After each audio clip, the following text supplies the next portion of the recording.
nom du Seigneur soit béni ce matin. Que la grâce et la paix de Dieu soient le partage de chacun et de chacune ce matin. Que le Seigneur bénisse toutes les Déborah. Merci encore à Maman Blé pour sa mobilisation, pour son dynamisme. Que le Seigneur bénisse la servante de Dieu. Alléluia. Parce que vraiment, on peut avoir ce troisième âge et puis être sur pied pour le Seigneur. C'est une grâce que nous avons reçue. C'est une bénédiction dans la maison de Dieu. Gloire à Dieu. Bienvenue encore à tout le monde. Le sous-thème qui m'a été donné de partager avec vous, c'est tout simplement bâtir des entreprises à succès pour se développer. Gloire à Dieu. Toutes les Déborah doivent bâtir des entreprises pour se développer. Elles ont besoin d'avoir du succès. C'est pourquoi chacune va dire à sa sœur, notre Dieu nous donnera du succès. Encore plus fort. Notre Dieu nous donnera du succès. Mais il a foi encore. Notre Dieu nous donnera du succès. Alléluia. Amen.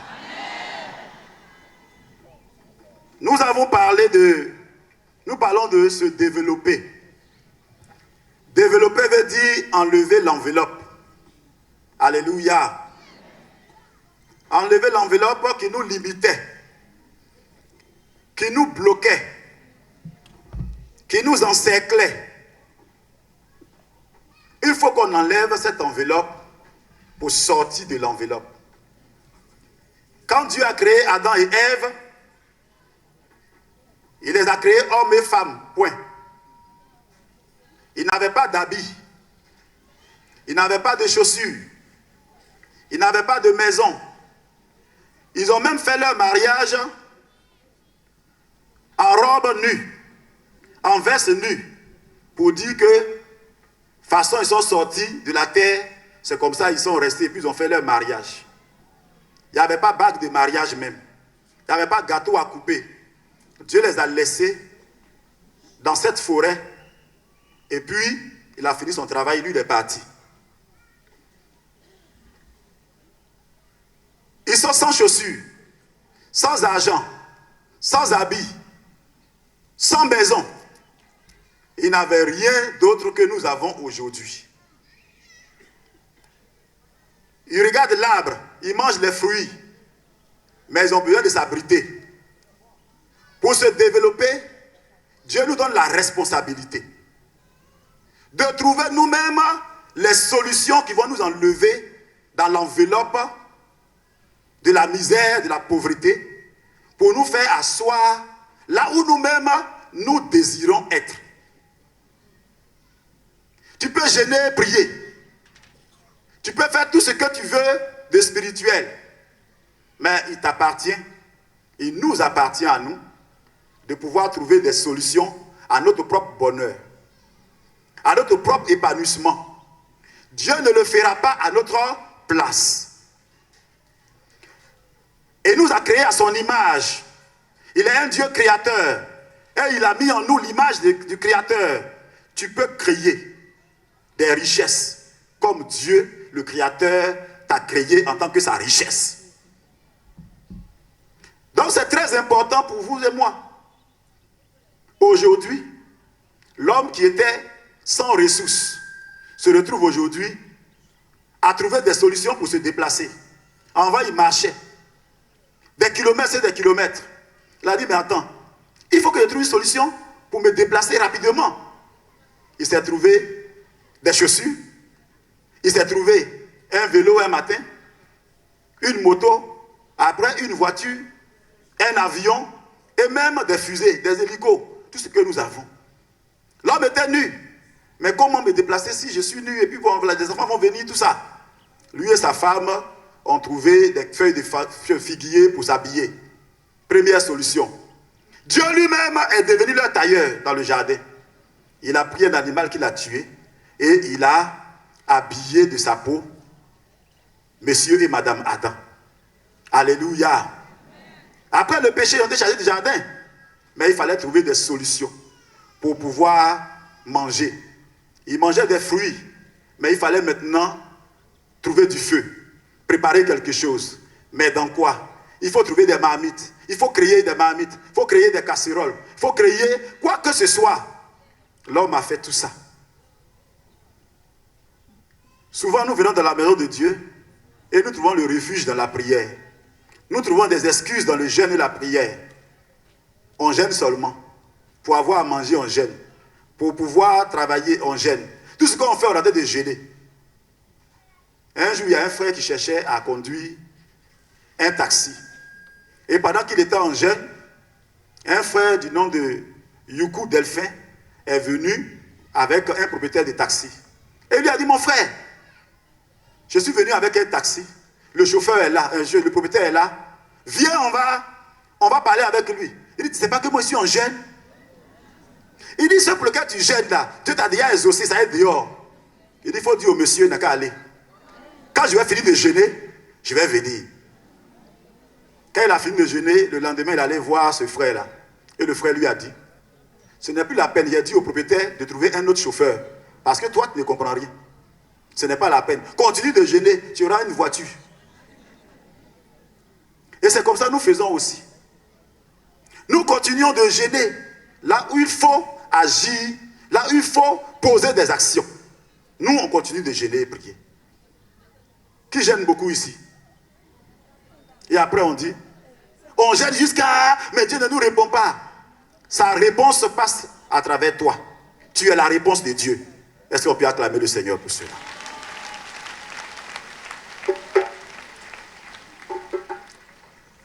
Bien-aimé, une femme dans la Bible s'appelle la femme vertueuse.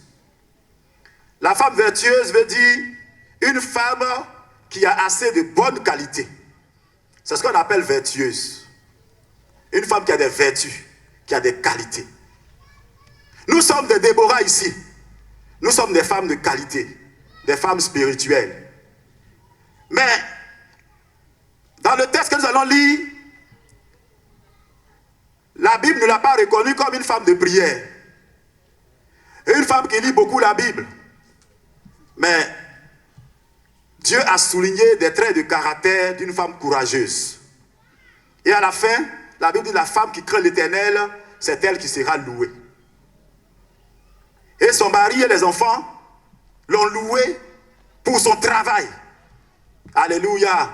Pas pour autre chose. Tu pries, tu jeûnes, tu lis la parole de Dieu. Mais en quoi est-ce qu'on doit te louer? C'est par rapport au fruit de ton travail. La Bible dit, quand le livre de la loi ne soleil point de ta bouche, médite-le jour et nuit. Point. Mais la Bible dit, ajoute, c'est alors que tu réussiras dans tes entreprises. Si tu as fini de méditer jour et nuit la parole de Dieu, quand tu n'as pas d'entreprise, tu n'auras pas le succès dont la parole de Dieu a parlé. On fouille dans la parole de Dieu pour trouver comment nous devons agir pour créer des richesses. Alléluia. Nous sommes venus ici. Si je ne me trompe pas, il y en a qui n'ont même pas payé les tickets. Si je ne me trompe pas, il y en a même qui ont demandé à leur sœur de les envoyer à ce camp. Elles n'ont toujours rien. Ça fait 10 ans. Je n'ai rien. Ma soeur, tu me vois, je n'ai rien. Ou je fais quoi et puis je vais avoir l'argent. Je n'ai rien. Je n'ai rien. On l'a transporté pour l'envoyer ici. Quand on va finir de la transporter pour l'envoyer ici, on va la transporter pour la ramener. Arrivée à l'église, elle est la présidente de celles qui font les bérets, de celles qui font les calomnies, de celles qui critiquent tout. Chaque jour, je n'ai rien. Mais le pasteur même dit quoi? Mon pasteur dit quoi? Vous la même là. Elle est tout le temps frustrée. Il y a une solution pour cesser d'être frustrée. Il y a une solution pour cesser d'être complexé. Il y a une solution. C'est de se bâtir des entreprises. Alléluia. Tu fais le culte. Mais pour faire le culte, il faut avoir une culture. C'est le fruit de ta culture que tu prends pour faire le culte. Si Adam et Ève n'avaient rien réalisé, ils ne peuvent pas venir adorer Dieu avec les moyens qu'ils ont. Caïn et Abel ont cultivé quelque chose. Abel était éleveur. Il a pris le fruit de son élevage pour venir adorer Dieu. Caïn aussi est venu avec le fruit de son travail d'agriculteur pour venir adorer Dieu. Avec quoi voulons-nous adorer Dieu? J'ai croisé un frère qui dit, pasteur, j'adorais Dieu avec 1000 francs. Maintenant, je peux l'adorer avec des millions. Et je crois que Dieu sera content parce que je suis passé de 1000 francs à des millions maintenant et je veux l'adorer avec cela. Mais comment il a fait pour avoir ces millions? Il a créé son entreprise. Il a créé sa société. Et à travers cela, il a commencé à se réaliser. Il a commencé à entreprendre. Sa dîme a commencé à augmenter. Dîme de 1000 francs, c'est 100 francs. Mais au fur et à mesure, il pouvait avoir 5 000 francs dîme, 15 000 francs dîme, 100 000 francs dîme, 1 million dîme. Mais nous, notre dîme, d'année en année, est en train de régresser. C'était 10 000 francs, maintenant c'est devenu 100 francs. Après même, on ne fait plus rien. Quand on voit panier de dîmes devant nous, on est fâché. Ah, c'est la même, ils aiment l'argent. Ceux qui ont réalisé, qui sont développés, ne se plaignent jamais. Ils cherchent des problèmes à solutionner. Alléluia. Il y a donc des problèmes à solutionner, Déborah. Hier, on a changé le programme de la cérémonie d'ouverture. Pourquoi? Parce que c'est des gens qui avaient leur propre podium, ce n'est pas pour nous. Si c'était pour nous, on allait monter et puis rapidement on est là. On est pauvre en podium. On est pauvre en bâche. On est pauvre en chaise. Tout ça là, c'est loué. Ça ne nous fait pas honte. Quand on se développe, on enlève la honte sur nous. C'est pourquoi ce matin, nous allons être invités à lire le texte des Proverbes 31 à partir du verset 10 avant d'aller plus loin. Je crois qu'on s'entend bien, hein? Personne n'est fâché encore. D'accord. Acclamez le Seigneur pour vous.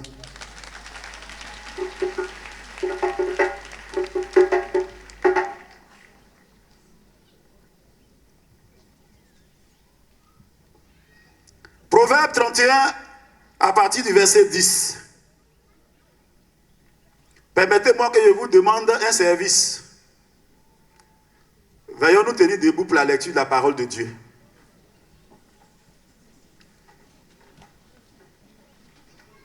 Les vaillantes Déborah. Voilà. Merci d'être levé vaillamment.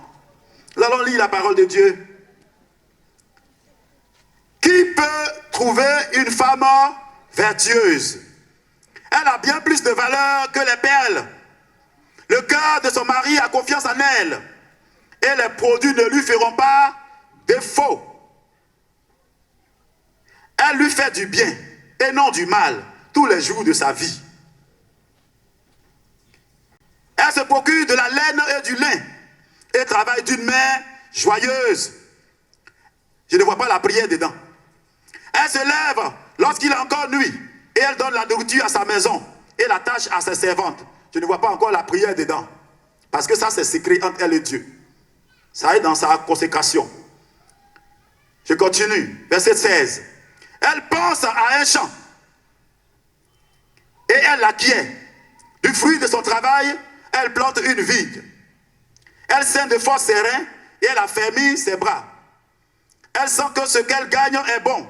Sa lampe ne s'éteint point pendant la nuit. Elle met la main à la quenouille, c'est-à-dire au kéiwa. Et ses doigts tiennent le fuseau. Elle tend la main au malheureux. Elle tend la main à l'indigent. Elle ne craint pas la neige pour sa maison, car toute sa maison est vêtue de cramoisie. Elle se fait des couvertures. Elle a des vêtements de fin lin et de pourpre, donc des vêtements de qualité. Son mari est considéré aux portes. Lorsqu'il siège avec les anciens du pays, son mari est considéré grâce à sa femme. Elle fait des chemises et les vend. Voilà une entreprise commerciale. Et elle livre des ceintures aux marchands. Elle est revêtue de force et de gloire et elle se rit de l'avenir. Il y en a qui sont effrayés de leur avenir actuellement. Elle ouvre la bouche avec sagesse et des instructions aimables sont sur sa langue. Elle veille sur ce qui se passe dans sa maison. Et elle ne mange pas le pain de paresse. Le pain de paresse. Ses fils se lèvent et la disent heureuse. Son mari se lève et lui donne des louanges. Plusieurs filles ont une conduite vertueuse. Son mari, mais toi tu les surpasses toutes. La grâce est trompeuse, la beauté est vaine. La femme qui craint l'Éternel est celle qui sera louée. Récompensée là du fruit de son travail et qu'on porte ses œuvres la loue. Qu'on porte ses œuvres la loue. Alléluia. Merci Déborah, veuillez vous asseoir. Voici l'histoire de cette femme entrepreneur. Elle fait partie des femmes entrepreneurs de la Bible.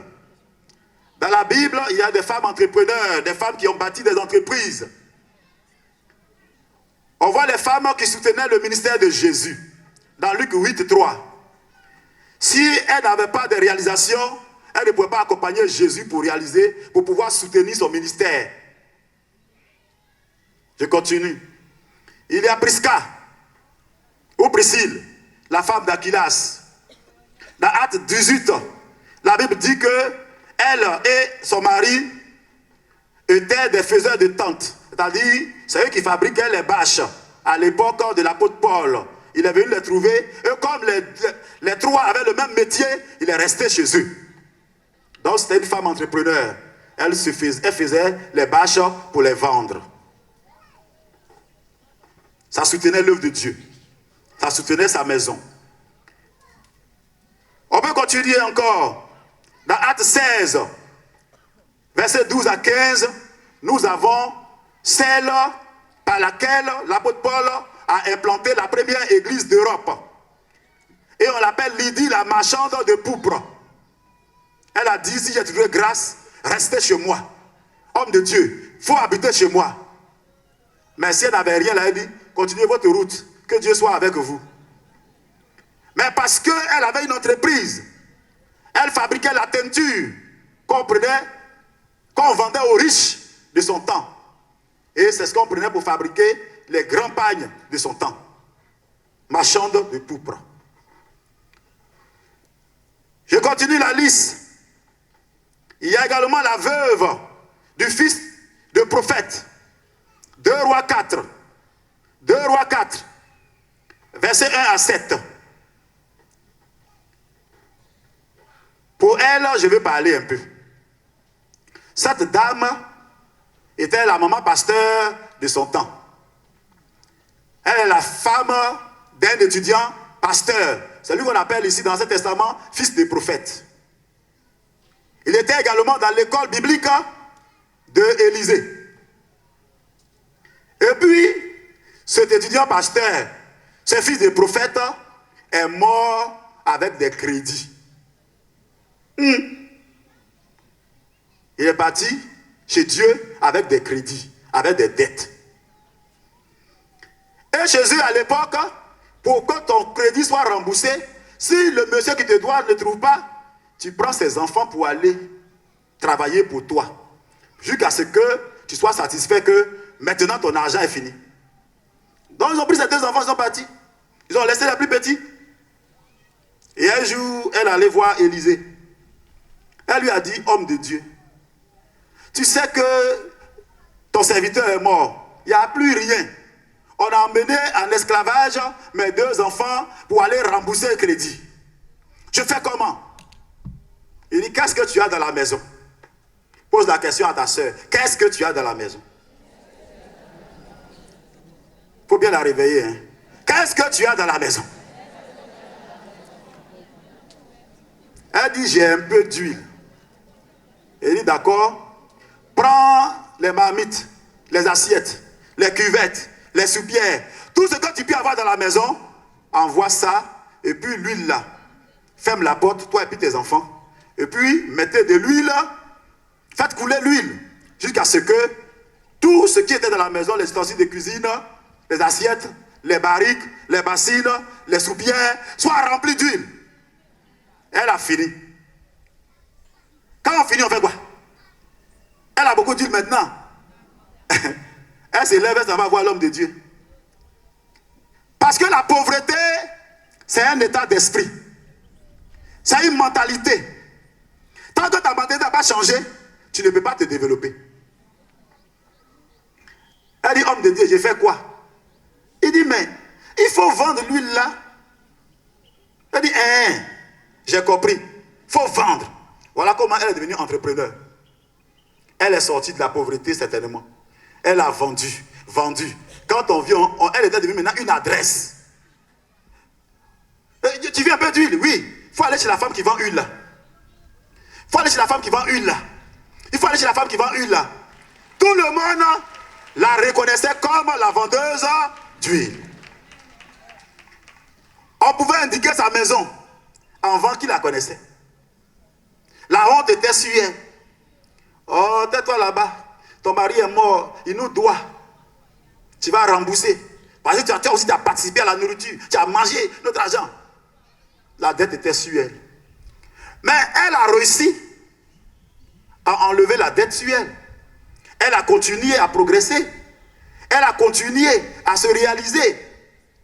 Elle est devenue désormais l'entrepreneur d'huile. De toute façon, on fait plus de Dinor, de Aya. C'est comme ça aussi on faisait sa publicité. Dis à ta voisine, on fera aussi ma publicité. Gloire à Jésus. Amen. Une acclamation pour le Seigneur. Alléluia. Amen. Donc, bien-aimé, chère Déborah, lorsque nous avons lu ce texte, nous avons vu que la femme vertueuse était une femme au foyer qui a réussi son foyer. Elle réussissait facilement son foyer parce qu'elle a compris ce que c'est qu'un foyer. Donc elle était vraiment bien dans son foyer.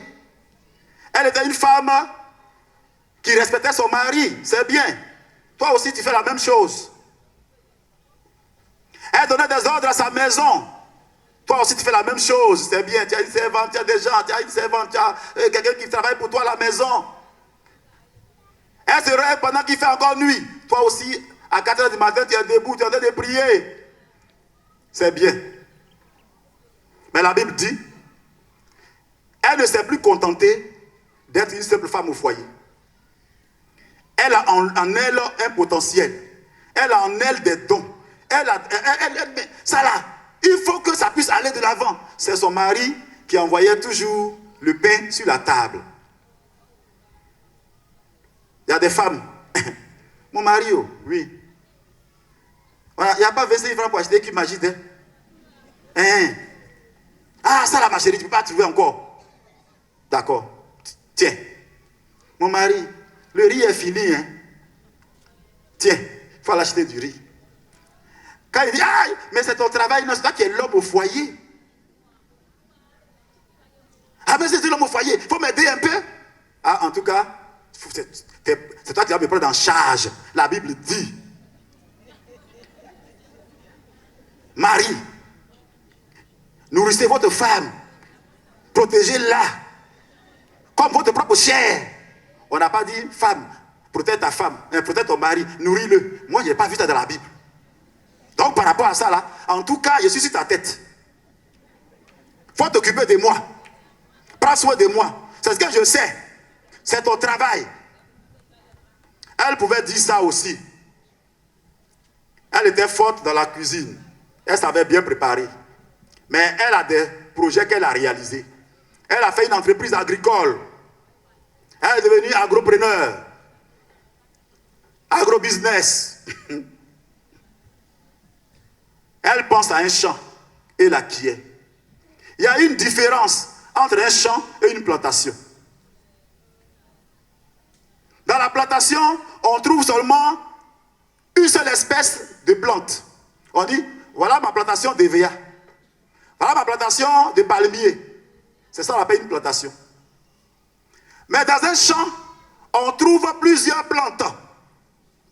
Dans le champ de riz, on trouve maïs, on trouve aubergine, on trouve graines, on trouve gombo. C'est ça qu'on appelle un champ. Donc, elle devient riche à travers un seul espace. Bien aimé, pensons à un champ. Pour qu'on s'enrichisse. Quand on enlève le maïs, le riz est là.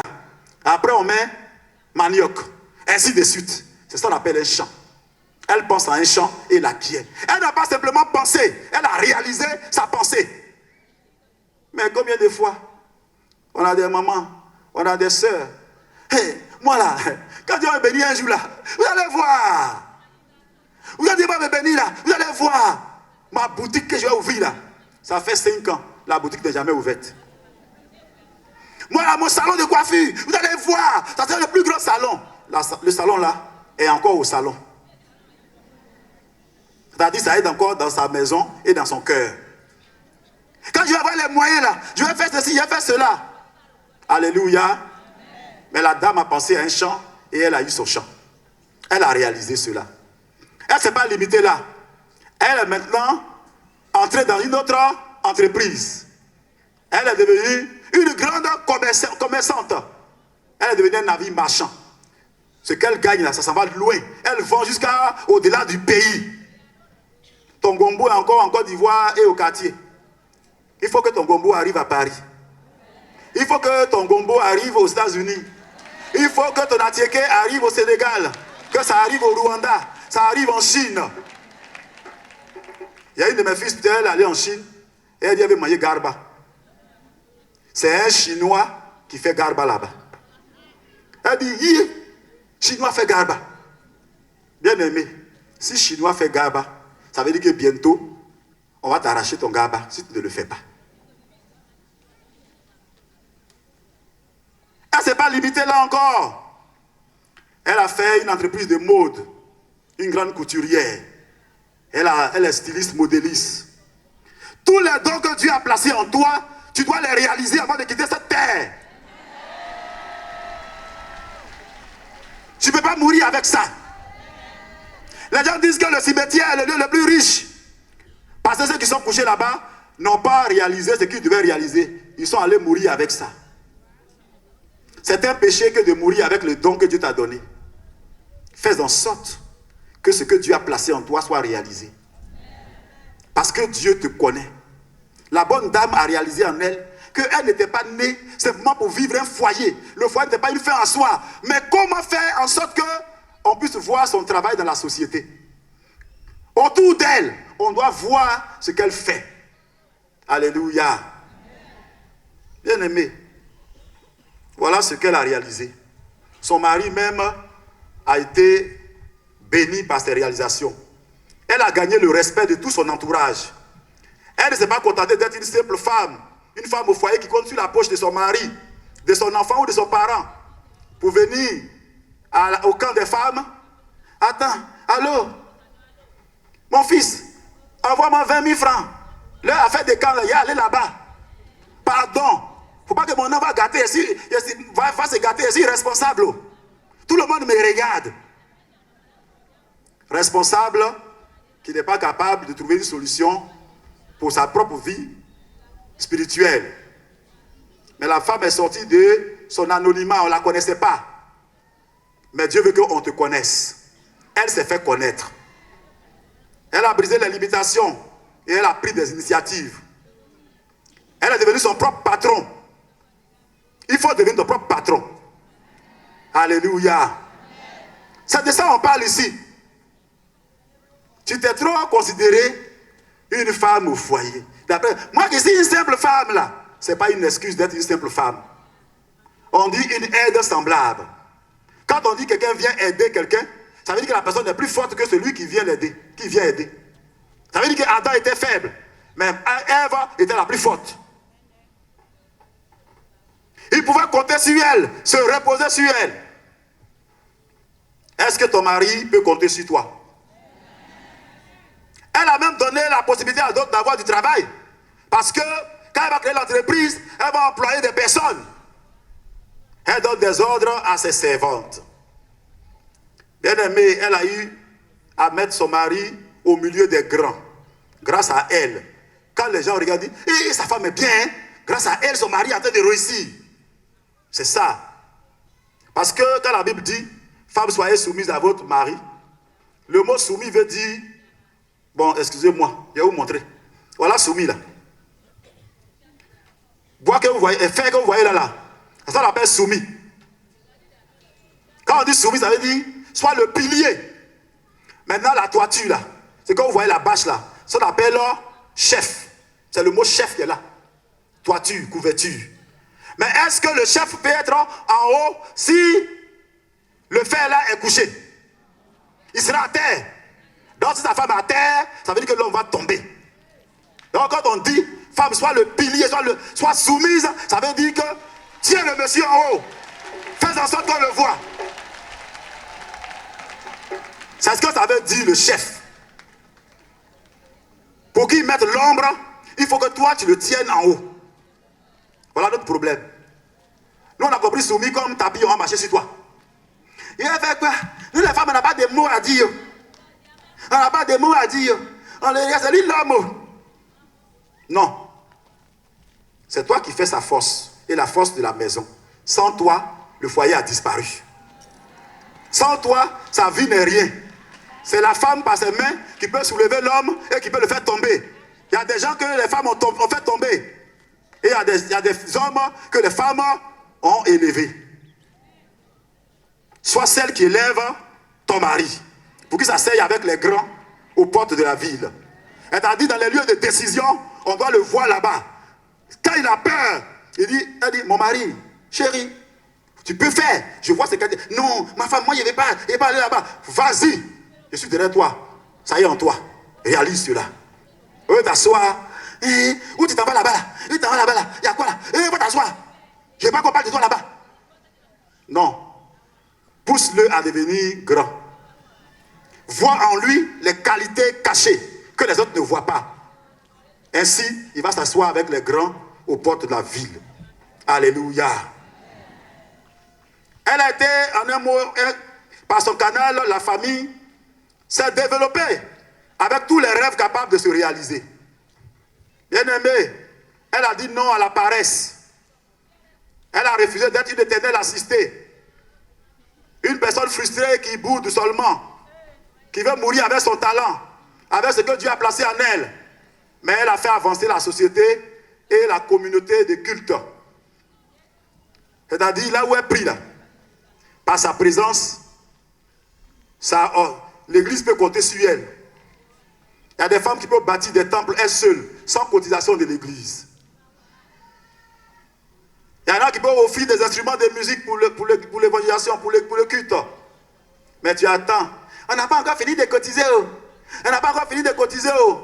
On cotise seulement. Mais on n'atteint jamais l'objectif. Bien-aimé, chère maman, le message ne vient pas pour vous gronder, mais pour fouetter votre force de réalisation. Parce que ce que Dieu a placé en toi, tu n'as pas encore découvert cela. Tu ne sais même pas qui tu es. Cherche à devenir celle qui réalise beaucoup de choses à la gloire du nom de Jésus. La première des choses à faire, comment cette femme a fait pour arriver là? On va suivre quelques secrets. Mais avant cela, je voulais lire les 15 passages de Proverbes qui parlent de la paresse. Parce qu'elle est sortie d'abord de la paresse. C'est la paresse qui est la mère de la pauvreté. Donc je vais lire.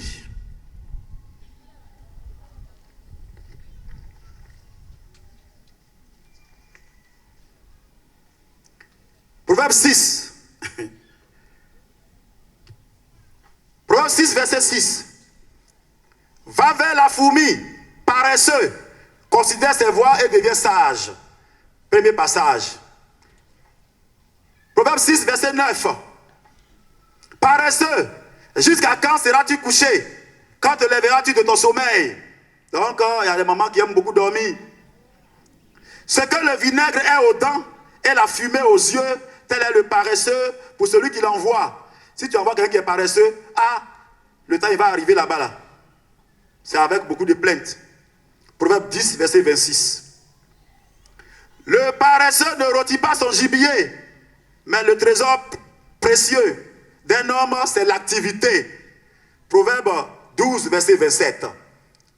On dit, le paresseux met sa viande au feu, mais il ne peut pas enlever ça au feu. Tellement il est paresseux, il dit, c'est bon, ça dure trop, ça ne fait pas cuire, c'est bon. Je continue. Proverbe 13, verset 4. L'âme du paresseux a des désirs qu'il ne peut satisfaire, mais l'âme des hommes diligents sera rassasiée. Proverbe 13, 4. Le paresseux, il désire beaucoup de choses. La robe là est jolie. S'il y avait l'argent, il allait prendre. La voiture là est jolie. S'il y avait l'argent, il allait prendre. Vraiment, on allait au marché, j'ai vu vraiment des jolies bananes. Mais comment j'ai fait? Tout reste dans son soupir. Je voulais bien partir au camp avec vous. Mais quand il me voit là, je n'ai rien. Je veux bien partir. J'aime bien le Seigneur. Mais comment il a fait?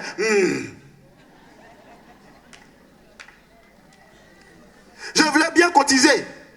Mais comme tu me vois là, je n'ai rien, ma soeur. Ça, j'allais cotiser. Pasteur, avant là, avant de connaître le Seigneur, il y avait l'argent. Maintenant là, il faut prier pour moi seulement. Il faut prier. Quand ton enfant aura là, toi-même tu seras surpris. J'ai fait des merveilles. Papa, il y aura un témoignage ici. Il faut prier seulement. À quand ma victoire? Seigneur. Pasteur, je ne n'étais pas là. Je voulais bien envoyer mon enfant à l'école. Mais papier longueur là, il n'y a pas son argent. Mon fils, il faut passer concours. Mais l'argent de concours là, elle n'en a pas. Son mari n'en a pas. Et puis ils sont là. Finalement, les enfants sont obligés de se prostituer. Finalement, les enfants sont obligés de faire des dégâts. Parce que nous-mêmes, on refuse d'avoir. On a des désirs, mais on ne peut pas les accomplir. La Bible dit, le secret se trouve chez ceux qui aiment travailler. On continue.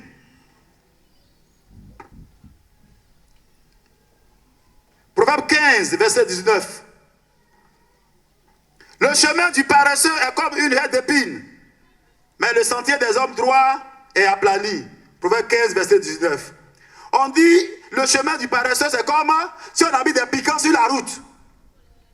Quand il marche un peu, il s'est fatigué. On s'en va devant. Après, c'est bon comme ça, il va retourner à la maison. Il ne retourne pas, il n'avance pas. Mais il est là. Comme s'il y avait des piquants qui l'ont piqué. Le paresseux plonge sa main dans le plat et il ne la ramène pas à sa bouche. Ça c'est grave. Proverbe 19, verset 24. On dit le paresseux, il met sa main dans le plat. Mais pour manger même, il trouve que c'est difficile. Le repas est devant lui.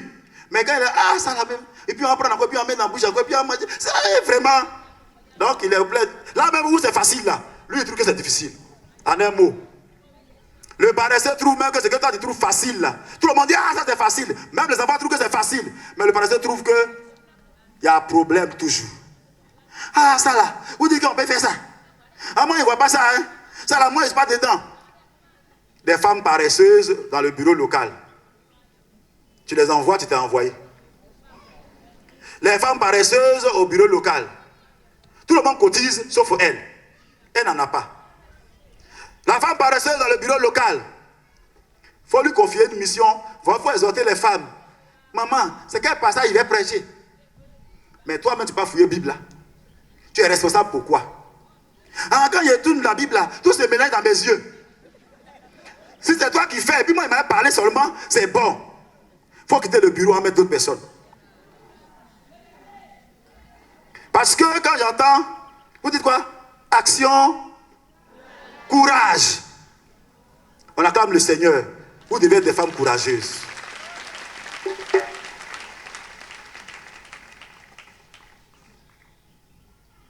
continue. Donc si tu mets la main dans ton plat qu'il va mettre dans ta bouche, c'est-à-dire que l'occasion facile est là. Mais toi-même, tu tournes le dos à ton bonheur, alors que les moyens sont là déjà. Le mari lui a donné l'argent pour faire commerce. Elle est tombée 10 fois. Le monsieur ne peut même pas compter sur elle. Il a donné l'argent pour garder. Elle a tout bouffé. À cause du froid, le paresseux ne laboure pas. À la moisson, il voudra récolter, mais il n'y a rien. Proverbe 20, verset 4. Et au moment où on dit qu'il faut s'aimer, le paresseux dit, il fait froid, hein. Moi, il fait froid, moi, il ne peut pas aller là-bas. Maintenant, au moment où tout le monde récolte, il va aller récolter, mais il n'y a rien. Parce qu'au moment où tu devais travailler, s'aimer, tu n'as pas voulu. Le paresseux dit, il y a un lion dehors, je serai tué dans les rues. Il y a des gens qui trouvent qu'il y a des problèmes partout. Et chez telle chose, il ne peut pas faire. Et ici, il ne peut pas. Bon, et si tu vendais l'eau? Et maman a partagé l'eau là-bas, mais maman me fait mal. On quitte là. Bon, viens. Bon, il faut gérer la boutique des gens. Moi, je ne peux pas m'asseoir comme ça toute la journée. Hein, parce que les gens vont venir, les clients qui aiment insulter les gens. Moi, je ne supporte pas ça. Il faut quitter là. On va où encore? Non. Moi-même là, je ne sais pas ce que je vais faire. Je peux faire. Je suis né pour rester comme ça. Oh. Tu n'es pas né pour rester comme ça. Il ne faut pas dire qu'il y a un lion dehors. J'ai passé près du champ d'un paresseux. Proverbe 24, verset 30. Et près de la vigne d'un homme dépourvu de sens. Quand tu es paresseux, ça veut dire que tu es comme un fou. C'est ce que ça veut dire. Le paresseux dit, il y a un lion sur le chemin, il y a un lion dans les rues. Proverbe 26, verset 13. C'est-à-dire lui-même, il est dans sa maison. Mais il dit, il y a un lion ici, il y a un lion. Les gens qui circulent au dehors ne voient pas le lion. Mais c'est lui seul qui voit qu'il y a un problème. La porte tourne sur ses gonds et le paresseux tourne sur son lit. Donc le paresseux passe son temps, il s'est tourné sur le lit, tourner le drap sur lui, dormir bien, faire la grasse matinée. La femme vertueuse, elle se levait pendant qu'il fait nuit. Mais il y a des femmes qui se lèvent à 9 heures. Je reviens dessus tout à l'heure. Le paresseux plonge sa main dans le plat. Verset 6, verset 15. Et il trouve pénible d'en ramener à sa bouche. Proverbe 26, verset 16. Le paresseux se croit plus sage que cet homme qui répond avec bon sens. Voilà, les paresseux, ils sont plus que les sorciers. C'est les plus grands sorciers du monde d'ailleurs. Parce que quand le paresseux est là, comment il va faire pour manger ta chose? Comment il va faire pour avoir ton paille pour porter? Comment il va faire pour que si tu finis de réaliser des choses, toi tu meurs, il va jeter ta femme ici, tes enfants ici, il va récupérer tes biens pour manger sans les développer. C'est pas sorcellerie ça. C'est pourquoi quand les autres travaillent, lui il doit dormir, il doit se reposer, il doit jouer au ludo. Il y en a qui jouent au ludo du matin jusqu'au soir. Il y a des femmes qui vont aller de maison en maison pour aller causer. Et à la fin, voisine, je veux un peu ta marmite là, pour aller préparer. Tiens, voisine. Voisine, tu n'as pas un peu de riz là? Viens mettre au feu. Tiens, voisine. Voisin, il n'y a pas un peu d'eau à prendre chez toi pour préparer mon riz là? Voisin, est-ce que je peux avoir un peu de charbon? Elle donne charbon. Et ton fourneau là? Elle veut fourneau. Après elle dit, merci aux voisins. Sans toi, il est devenu quoi? Très bien. Elle est allée à la maison. Elle constate qu'il n'y a pas la sauce du riz. Voisin, je suis venu te voir. Pardon, tu peux me donner un peu d'aubergine? Je vais mettre au feu pour accompagner mon riz là. Avec un peu de gombo, hein. Quand la femme est en train de trier, elle dit, faut regarder. Il faut acheter qu'une magie là aussi.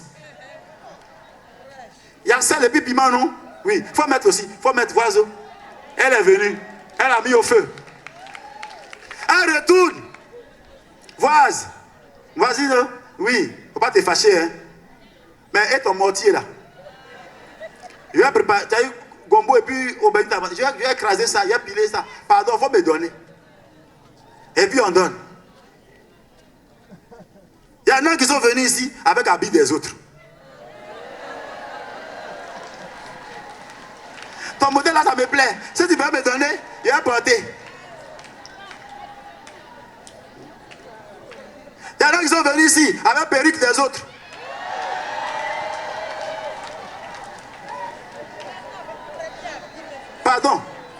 quand on va finir là, je vais te ramener ça. Pardon, ma soeur. Toi-même, tu sais, tu ne vas pas, non? Il faut me donner, il y a porté. C'est aussi un service de Dieu, non? Il faut faire, il y a porté. Hein? On te donne perruque. Ça flotte sur ta tête, mais ça y est là quand même.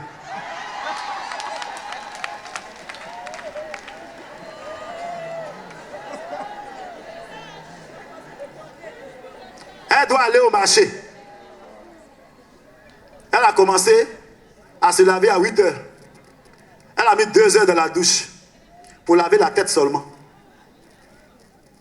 Elle a quitté là. Elle est sortie. Et quel habit je vais porter maintenant même? Je ne sais pas. Ah d'accord. Bon, c'est pas repassé aussi. Oh. Les enfants venaient, allez repasser habit là. Ils sont allés repasser habit. Celle qui va préparer et puis les gens vont manger à midi là. C'est maintenant ils sont allés repasser. Elle a déjà fait 2 heures de la douche. Ça fait, on est à 10 heures. L'enfant allait repasser habit. Elle est revenue. Pendant ce temps, elle n'a pas commis pommade. Elle va chercher quelle pommade? Sur la route du marché, elle est partie. Il est 11 heures. Arrivée là-bas, qu'est-ce qu'elle va faire? Elle a trouvé la vieille Ayaba en train de vendre placali avec sauce copain. Elle est assise au marché. Elle va bien manger. Pour 30 minutes de repas. Elle va ajouter, il n'y a pas Yamakou ici? Elle va ajouter Yamakou-ji. Elle va manger. Elle va dire, c'est pas grave, elle va se reposer. Elle va rôter un peu. Maintenant, il va aller faire le marché maintenant. Arrivé au marché, elle va commencer à trier les aubergines. Elle va trier les aubergines. Elle va trier les aubergines. Elle va tourner au marché. Elle va commencer à trouver que tout est cher. Parce qu'elle veut faire je retiens. Elle a déjà enlevé pour placali. Mais il reste maintenant pour aller dans la friperie. Elle va aller chercher des bons habits là-bas pour porter. Il ne va rien rester. Et le peu là, elle va venir faire du borokoji pour donner à son mari. Le marché est cher. Oh. Le marché est cher. Toi, tu disais que le marché est cher. Oh. Mais elle a 2 robes à Dokaflé qu'elle a gardées là-bas. Son ventre est rempli. Le mari est venu à la maison à midi. Il a le visage serré quand il n'a pas mangé des repartis au travail. Il ne faut pas te fâcher. Ce n'est pas de ma faute. C'est les gens qui sont au marché qui ont fait que j'ai duré. Le paresseux trouve que ce sont les autres qui lui créent des problèmes. Sinon, lui n'est pas un problème. Les paresseux sont des problèmes de l'église. Il faut leur dire de prier. Paresse, comment on appelle là? Paresse spirituelle. Leur prière même ne ferait pas le diable. Seigneur, je vais te prier aujourd'hui. Aujourd'hui seulement là, c'est aujourd'hui. Oh. Eh ben, Seigneur, je te lis. Non, pardon. Je te loue. Seigneur, pardonne-moi. Oh. C'est la fatigue qui fait. On va continuer de prier. Oh Seigneur, Satan est tombé en haut. Toi, tu es tombé en bas. Pardon. Seigneur, pardon. Tu es tombé, tu es en haut. Satan est tombé plus bas, plus bas, plus bas. Frère, tu es là, ma soeur. Qu'est-ce que ton Dieu te dit sur ma vie? Quand tu as une vie de prière là, pardon, il faut prier pour moi. Nous là, on n'a pas force de prier. Chacun a son don. C'est son don qu'elle a manifesté. Son don, c'est de mendier la prière des autres. Le zèle des autres. Frère, ma soeur, tu as fait telle chose. Pardonnez, confiez ça à quelqu'un. Je suis à côté. Une humilité qui n'est pas vraie. Une modestie irresponsable. Non, en fait, après on va dire paresse intellectuelle. Elle ne réfléchit jamais. Quand il s'agit des choses où on réfléchit. On est en réunion, vous décidez quoi? Tout ce que vous dites là, je suis d'accord avec ça. Faites seulement, moi je suis d'accord avec ça. Parce que prendre sa pensée, il réfléchit, tout ça là, c'est long. Donc, si vous avez fini de décider là, je suis d'accord avec ça. Elle a la réunion, hein, mais elle dit, je suis d'accord. En fait, je suis d'accord avec ça. Je suis d'accord. Non, non, ne vous en faites pas. On est tous d'accord. Mais elle a sorti de la réunion. On est allé là-bas, ils ont décidé. On ne sait pas ce qu'ils ont décidé. Moi, je ne suis pas d'accord avec ça. Oh. Mais il a fait comment? Ils ont déjà décidé la chose. C'est pourquoi moi, je suis venu et puis je suis là. Au moment où on décidait, tu étais où? J'étais assise là-bas. Mais si quelqu'un m'écoutait même. Oh, elle n'a jamais parlé. Ton silence n'est pas éloquent. Bien aimé, C'est ce que nous faisons. Sans parler du retard. Tout le monde l'attend pour prendre convoi. C'est maintenant d'aller se laver.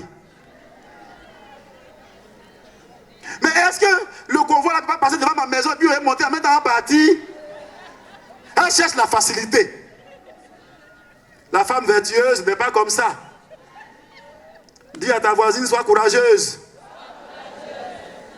Sois courageuse. Tu es une Déborah. On acclame le Seigneur. On peut avancer un peu? On est toujours d'accord ensemble, hein? Personne n'est fâché. Dis à ta voisine, je ne me fâche pas. Dieu est en train de me corriger, me laver. Le premier secret de cette femme vertueuse que nous allons noter, c'est de relever les défis de développement. Alléluia. Si Adam et Ève n'avaient pas de cuisine, ils n'avaient pas d'habits, mais ils ont tout fait pour chercher comment se couvrir. Les défis qui se présentent à nous, nous devons les créer. Les situations qui se présentent à nous, au lieu de nous plaindre, il faut qu'on agisse avec responsabilité. Soyons des femmes responsables. Alléluia. Qui affrontent les situations. La femme vertueuse ici a affronté la situation. Elle n'a pas fui la situation. Elle a affronté la situation. Elle a dit, il faut que je puisse avoir un champ. Elle a eu son champ. Elle a acquis son champ. Elle a réalisé son champ. Elle partait elle-même là-bas. Elle vérifiait si ça va. Si ce projet est conforme à ce qu'elle pense. Alléluia. Bien-aimé, c'était le premier secret de cette femme. Et c'est important pour nous. La pauvreté n'est pas une excuse, ni une raison d'être. Je n'en ai pas de pas dire que c'est fini. Je n'en ai pas de dire que je commence maintenant à avoir. Je vais chercher à avoir. Avec Dieu, le désert doit refleurir. Ça ne doit pas rester comme ça. La stérile enfante 7 fois. Donc, relève le défi. Donc, la femme vertueuse, c'est cela. Son deuxième secret, c'est bien se renseigner. C'est très important. Parce que l'ignorance tue. La Bible dit, mon peuple périt par manque de connaissance. Osée 6,4. La richesse, c'est quoi? On va se renseigner sur comment être riche. La richesse signifie, bibliquement, un système de prospérité. Un système, c'est quelque chose qui fonctionne tout seul. C'est comme ça que les Juifs font pour réussir. Donc, quel est ton système? Si on veut entrer dans le développement durable, parce que le développement durable, c'est quoi? Comment je fais pour m'épanouir aujourd'hui et permettre à la génération future d'être aussi heureuse? C'est ce qu'on appelle développement durable. Je ne réussis pas seulement pour moi, mais aussi pour les descendants, pour les générations futures. C'est ça qu'on appelle développement durable. Donc il faut créer un système pour avancer. Jésus dit, pourquoi vous souciez de ce que vous allez manger et boire, ce que vous allez porter? Ce sont les païens qui se demandent ces choses. Nous vivons souvent dans ce qu'on appelle un système de brouette. Le système de brouette, quand tu as la brouette en main, ping, ping, ping, ping. Quand tu avances, la brouette avance. Quand tu t'arrêtes, la brouette s'arrête. Or, dans le système, c'est le fait que même sans toi, ça doit continuer à travailler. Alléluia. Donc, il faut cesser. Il y en a qui ne sont pas allés au travail. S'ils n'ont pas travaillé, ils ne peuvent pas manger. Donc, même s'ils ont 50 ans, 60 ans, 90 ans, ils sont obligés de se lever pour aller. Parce que ce n'est pas un système.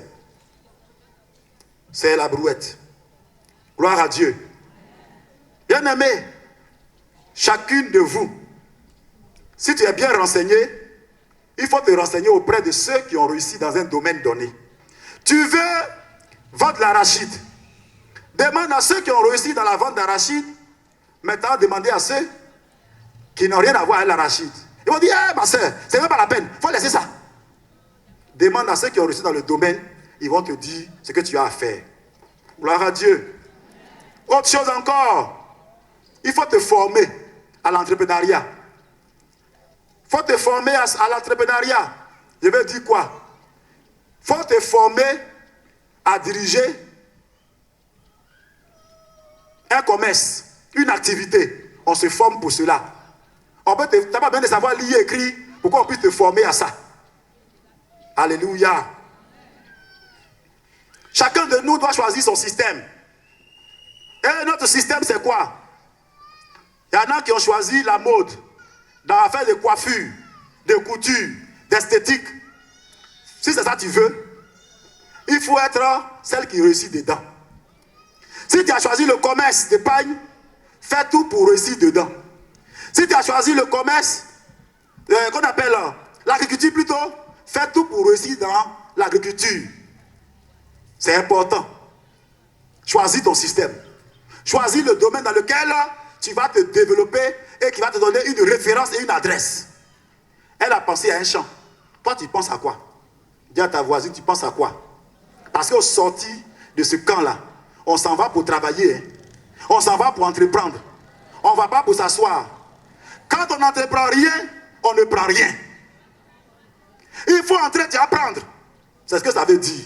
Et pour entreprendre, il faut te mettre au travail. Mettons-nous au travail. Et chacun doit choisir son système. Si c'est la restauration, tu fais bien la cuisine, prends ton talent et convertis ton talent en argent. Alléluia. Il ne faut pas dire, hé la femme là, elle prépare bien. Quand tu prépares là, quand tu goûtes, tu peux couper ton doigt. Elle n'a qu'à transformer ça en restaurant. Parce que, comme ça, les autres aussi vont goûter, puis leurs doigts vont se couper.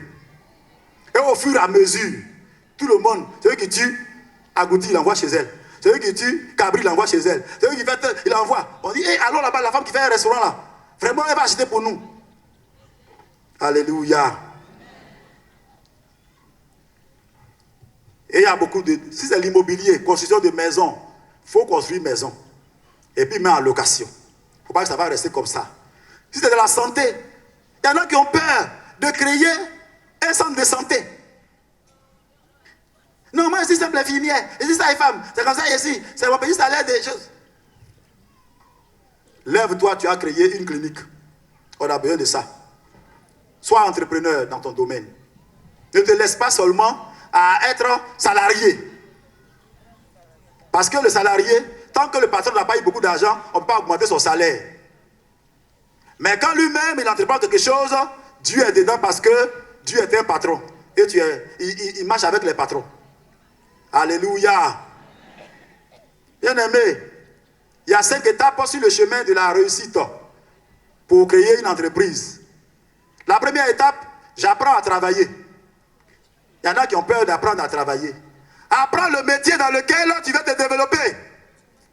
Apprends à travailler. Donc j'apprends à travailler. Deuxième des choses, je travaille pour quelqu'un. Là, il fini maintenant ma formation. Mais pour le moment, je travaille pour quelqu'un. Quelqu'un est mon patron.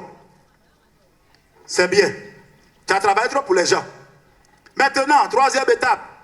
Travailler pour soi, avec quelqu'un. Donc, il travaille pour moi et je suis avec un associé. Donc, je travaille avec quelqu'un. Et puis, quatrièmement, les gens travaillent pour moi. Maintenant, j'ai mes employés. Et on dit, tu ne vas plus à la couture. Je vais maintenant pour superviser parce que j'ai ma couturière qui est là. Voilà mon styliste. Voilà même les étudiants en couture qui sont là. Et puis ils sont là. Alléluia. Les gens doivent travailler pour toi. Tu travailles toujours pour les gens. Même pour avoir permission pour venir ici, il y en a qui n'ont pas pu parce qu'ils travaillent pour les gens. Ça fait 20 ans qu'ils travaillent pour les gens. Ils attendent leur pension. Et à la fin, mon argent travaille pour moi. L'indépendance financière. Même quand tu es couché, ton argent travaille. C'est ça qu'on appelle le système. Quand même tu n'es pas là, tu n'es plus inquiet parce que ton argent continue de travailler. Alléluia. Troisième secret de cette femme. Elle avait de l'audace. Elle a osé. Elle a osé. N'attendons pas que tout soit parfait. Jetons-nous à l'eau. Parce que quand tu vas vouloir faire quelque chose, il y a 1000 bouches pour dire que tu as échoué. Ma soeur, ça tu veux faire. Tu as l'argent. Tu es sûr que ça va marcher. Il faut bien réfléchir. Hein? Moi, je ne te suis pas. Il y a plusieurs pour décourager les autres. Plusieurs personnes pour dire que ça ne va jamais marcher. Alléluia. Mais bien aimé, il faut oser. Dis que je ferai ce qu'on n'a jamais vu et ça marchera. Dis ça à ta voisine. Je ferai ce qu'on n'a jamais vu et ça marchera. Parce que la Bible dit dans Ecclésiaste 9, verset 10, tout ce que ta main trouve à faire, fais-le. Dans Ecclésiaste 11, 4 à 6, la Bible dit, si tu veux regarder au vent, au nuage, tu ne vas jamais s'aimer et tu ne vas jamais récolter. Ne regarde pas autour de toi. Commence quelque chose. Au lieu de parler chaque jour, moi là, j'ai fait commerce, moi là, je serai une grande femme d'affaires, moi là, je serai tant et tant. Tu as trop parlé, mets-toi au travail. On doit te voir en train de faire ça. Tu as pensé ce que tu as dit là? Oui. Mets-toi au travail, promptement. Même quand Judas est venu pour vendre Jésus, Jésus lui a dit, il faut faire rapidement mon frère. Ce que tu es venu faire, il faut faire rapidement. Donc dis à ta soeur, il faut faire rapidement ce que Dieu t'a mis à cœur de faire là. Fais ça rapidement.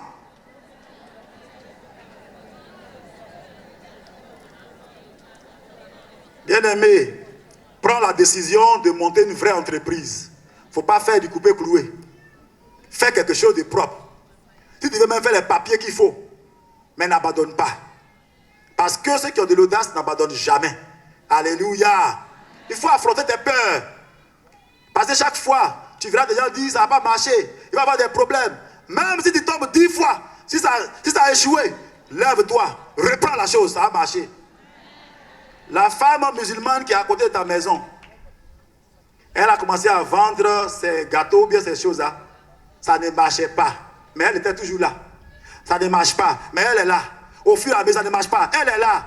Les gens commencent à s'habituer à elle. Ça achète un gâteau, 2 gâteaux, un peu. Et puis le reste, ça se gâte. Mais elle ne laisse pas. Un jour, tout le monde est habitué à elle et tout le monde dépend d'elle et ça marche maintenant. Mais toi, tu as fait premier commerce. Tu dis, ah, ça là même, ça me fatigue trop. Peut-être Dieu ne veut pas que je fasse ça. C'est bon. Il a laissé comme ça. Il a fait deuxième, ça ne marche pas. Je laisse. Mais si ça ne marche pas, reprends. Ça marchera un jour. Cette fois, le juste tombe, il se relève. Parce qu'on n'a que ce mot en bouche. Ça ne marche pas. Ça ne marche pas. Ça ne va jamais marcher. Je ne comprends pas. Le diable, les démons, les sorciers. Bien aimé, il faut le laisser en paix. Parce que Dieu est d'accord avec toi quand tu entreprends. N'ayons pas peur d'échouer. Et si je commence, puis ça va marcher. Il faut faire. Si ça ne marche pas, recommence encore.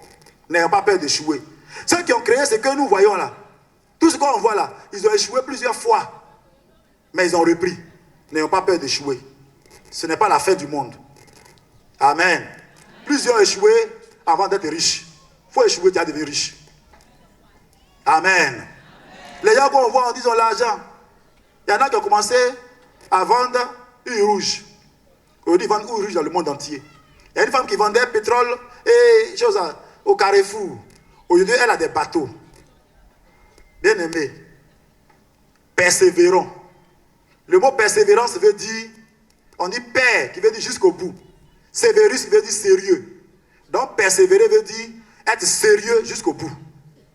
Donc quand tu n'es pas sérieux, ça se voit par le manque de persévérance. Sinon les gens sérieux, vous les verrez toujours continuer même quand ça ne va pas. Alléluia. Même quand ça chauffe, ils sont là. 4e secret de cette femme, respecter les principes de gestion d'une entreprise. Et les mamans veulent entreprendre. Mais souvent, je les regarde, ça fait rire, ça fait pitié. Pourquoi? Parce qu'elles ne connaissent pas les secrets, les principes de comment on gère une entreprise. Donc, il faut savoir gérer. Il faut se fixer un salaire. Parce que les mamans se fixent jamais un salaire. C'est mon gâteau, je vends. Je prends ce que je veux. C'est faux. Dès que tu vends un gâteau, tu vends quelque chose, tu es dans l'entreprise déjà. Et quand tu es dans l'entreprise, toi-même, fixe-toi un salaire. Il ne faut pas dire, c'est mon gâteau, je vais me prendre quand je veux. Tu prends, tu vas faire le commerce, tu vas faire, comme on appelle là, le marché, tu vas faire la popote. Non. Il faut te fixer ton salaire. C'est dans ton salaire, tu vas enlever de l'argent pour aller. Mais pas pour l'entreprise. Tu as de détourner les fonds de ton entreprise. Ce n'est pas ton entreprise, c'est l'entreprise qui t'emploie désormais. entreprise de gâteaux. Ça t'emploie désormais. Alléluia. Donc il faut connaître bien l'art du commerce. Faire des profits. Parce que quand on fait une entreprise, c'est pour se faire de l'argent. C'est pas pour faire ONG. Hein? Maman, il faut donner crédit. Il y en a qui ont pris crédit, ils n'ont jamais remboursé, ils ont fait tomber les sœurs. Dis à ta voisine, ne prends plus crédit chez moi. Il ne faut pas me faire tomber. Elles ont pris crédit. Ici, ma soeur, il y en a même leur mari a pris crédit. Et dit ton mari, non, il faut me donner. Il faut lui dire, mon frère, c'est mon entreprise. Il ne faut pas me faire tomber. Je vais être une grande femme vertueuse. Alléluia. Il faut éviter les fêtes. Il faut savoir qui tu vas employer dans ton entreprise. Il y en a, ils ont des sentiments. Ton frère n'est pas compétent. Mais comme c'est mon frère là, je vais le prendre. Non. Si c'est ton frère, s'il ne connaît pas le métier, ne le prends pas dans ton travail. Ou bien c'est un frère en Christ. Ce n'est pas parce que c'est un frère en Christ que tu vas le prendre dans ton entreprise. Parce qu'être un frère en Christ n'est pas un CV. Il faut agrandir de plus en plus ton entreprise. Alléluia. Alors, bien-aimés, voilà ce que nous devons savoir ce matin. Comment tu es venu à ce camp? Et qu'est-ce que tu comptes faire à ton retour? Au sortir d'ici. Est-ce que tu vas respecter le don que Dieu a placé en toi? Est-ce que tu vas considérer que tu n'es pas venu sur la terre pour te promener, pour dépendre des autres? Nous devons savoir ce que nous sommes venus faire sur la terre. Nous ne sommes pas venus pour regarder les autres. Nous sommes venus parce que nous sommes des acteurs de développement que Dieu s'est choisi. Donc, bien aimé, si tu es venu au camp et que tu n'as pas payé, après là, il faut aller payer. Hein? Si tu n'as pas payé là, il faut aller payer. Parce qu'il y en a qui ont porté pagne, qui coûtent 15 000 francs, qui ont cousu, qui ont payé le transport, mais qui n'ont pas payé 5 000 francs pour l'organisation de ce camp. Il y en a comme ça. Il y en a qui banalisent tout ce qui est développement. Je termine. Voici votre projet qui est là. Projet d'ensemble, hein? C'est ça qui est là. Complexe hôtelier Le Palmier de Déborah. C'est ça, la place à Gagnoua. Vous avez cotisé 10 000, 10 000. Je voudrais qu'on acclame le Seigneur pour ce premier pas. Mais on ne va pas se limiter à cotiser et puis on va s'asseoir pour dire t'es dans la main, ça y est, on fait quoi dessus? La question ne se pose pas. Chacune doit pouvoir agir comme il se doit. Chacune doit apporter maintenant ce qu'il faut. Alléluia. Donc, ça ne va pas rester un rêve. Ça va devenir une réalité. Au sortir de ce camp, qu'on puisse mobiliser encore les fonds. Quand on va te solliciter, n'est pas de mots à dire. Non, vraiment, on nous fatigue trop. Bien aimé, réalisons ça. Et nous verrons qu'on ne va plus cotiser. Cotise pour ne plus avoir à cotiser. Parce que quand ça va produire ses propres fonds, c'est fini. Donc, bien aimé, nous sommes là ce matin, chère maman, pour bâtir des entreprises à succès, pour se développer, pour s'épanouir, comme cette femme vertueuse. Que le Seigneur bénisse sa parole.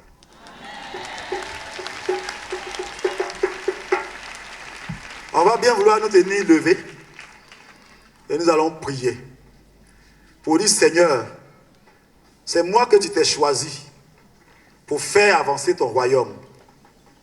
Je refuse la paresse. Je refuse de dépendre des autres. Je veux me prendre en charge et prendre en charge les autres.